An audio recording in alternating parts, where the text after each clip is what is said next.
আজকে বাড়িতে বানানো হবে চালের রুটি। তো যারা, যারা চালের রুটি খেয়েছো বা বানিয়েছো তারা তো জানোই। আর যারা, যারা চালের রুটি খাওনি তারা ভাবছো চালের রুটি আবার কী হয়? আটার রুটি তো খেয়েছি, চালের রুটি কী হয়?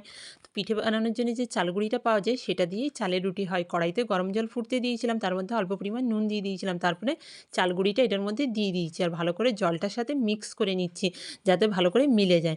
যতটা মিলে যাবে তারপরে নামিয়ে রেখে এটাকে অল্প ঠান্ডা হতে দেবো। তারপরে এটাকে আটার মতো মেখে নিতে হবে অল্প, অল্প জল দিয়ে। এরপর খুব ভালো করে মাখতে হবে। মাখার সময় কিন্তু এটা প্রচুর হাতে লেগে যায়।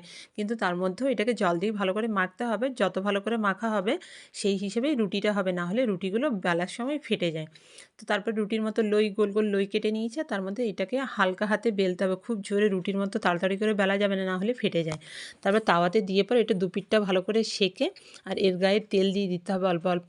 আর তারপরে নামিয়ে দিলে এটা হয়ে গেল চালের রুটি। আর খুবই নরম হয় এটা খেতে। আর এটা আলু মটরশুঁটির তরকারির সাথে বা মাটনের সাথে খেতে খুব ভালো লাগে। আর এটা খুবই নরম হয়। এই দেখো কতটা নরম হয়েছে দেখো।